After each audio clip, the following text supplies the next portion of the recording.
tem falado muito sobre a inflação americana, sobre, né, o all-time high de vários ativos, né, das bolsas, de vários ativos. Aqui no Brasil também, não deixa de ser diferente.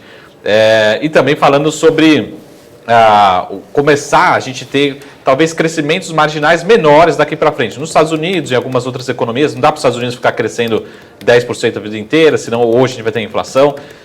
Eu queria entender a sua opinião, né, fazendo uma leitura um pouco mais global, se é para a gente se preocupar, a gente precisa realmente se preocupar com a inflação, como a gente viu alguns dias atrás, ou, né, se realmente a gente tem ainda grandes oportunidades, ou seja, a gente pode passar por alguns movimentos grandes de realização, né, utilizando aí um pouco o autor que a gente está falando aqui antes, né? Podemos ter algum cisne negro, ou seja, a gente pode ter aí algum movimento que justifique quedas acentuadas ou não, né? O mercado ainda está muito líquido, o mercado vai continuar em alta, tem argumentos ainda para continuar em alta, de uma forma global, e nenhum ativo específico, mas ativos de risco como um todo, claro, né? Como é que você tem esse mapa dos ativos como um todo? Bom, primeiro, por definição, o cisne negro ele é imprevisível, né? Então, claro que sempre pode aparecer um cisne negro. Mas, assim, o que a gente está vendo no momento em termos de inflação e como isso impacta os ativos são dois aspectos. Primeiro, a inflação americana e global, e o segundo aspecto é como o Federal Reserve vai responder a essa inflação. E aí, como essa resposta do Fed pode impactar as bolsas e os mercados em geral. Então, primeiro vamos falar da inflação. Sim que nesse momento a inflação está elevada, maio vai registrar mais uma alta da inflação americana, bem possível que chegue em recordes novamente pela inflação medida em 12 meses, o chamado year over year, né, inflação anual, por vários indicadores, o CPI americano, que é o equivalente ao nosso IPCA, o núcleo do CPI, que é o Core CPI, também deve mostrar uma inflação bem elevada. E ela deve durar ainda em 2021 e talvez transborde para 2022. Mas é uma inflação mais elevada para padrões americanos, do tipo 4% ao ano, talvez 5% ainda em 2021 e talvez ainda em 2022. É um cenário bem possível, dado tudo que aconteceu em 2020 e em 2021. Em termos de choque de demanda e choque de oferta, a perturbação nas cadeias produtivas globais, que teve impactos em várias commodities, somadas às medidas dos governos em termos de estímulo fiscal e estímulo monetário. Então, jorraram dinheiro, liquidez na economia, e agora a gente está colhendo os frutos dessas políticas. Sim que foram respostas para evitar o pior da economia e uma depressão, mas agora vem a colheita, né? Vem o resultado dessas políticas adotadas. Então, sim, podemos ter uma inflação um pouco mais alta nesse ano e ano que vem.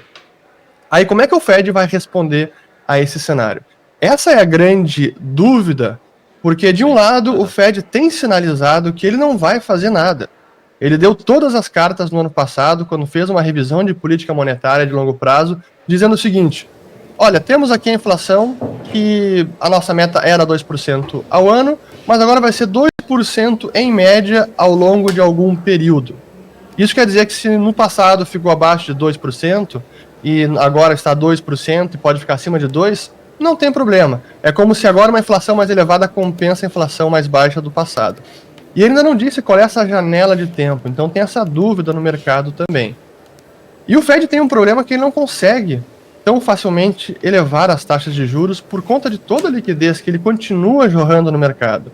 Ele está comprando ativos na ordem de 120 bilhões todo mês, 80 bilhões de dívida americana, dívida pública, e 40 de hipotecas. Ele segue fazendo isso. O balanço total dele está quase em 8 trilhões.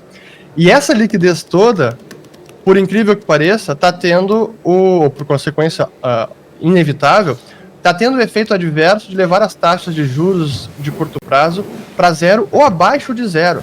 O Fed está tendo esse problema agora. E até um pouco curioso, porque parece que um episódio dos o Three Stooges, os patetas, sabe? De um lado está o Fed jorrando liquidez, aquilo leva as taxas para zero ou até negativa, aí de outro lado ele vai lá e remove essa liquidez nas chamadas operações de repo reverso, ou as compromissadas que o Bacen também aqui faz. Então ele está tentando gerir essa liquidez para não deixar as taxas de juros irem abaixo de zero. Então o Fed vai fazer alguma coisa ou não vai? A minha leitura é que ele vai postergar ao máximo elevar as taxas de juros. a inflação vai seguir elevada e ele vai fazer de conta que não é com ele. Talvez eleve um pouco o tom no discurso, mas na prática, elevar juros e reduzir esses estímulos da noite para o dia, eu ainda não vejo isso tão cedo. Isso, resumido, quer dizer que é provável que a gente, ou possível que a gente possa ter os mercados ainda sustentando um mercado em alta por mais tempo, porque a Fed não deve retroceder na sua política estimulativa.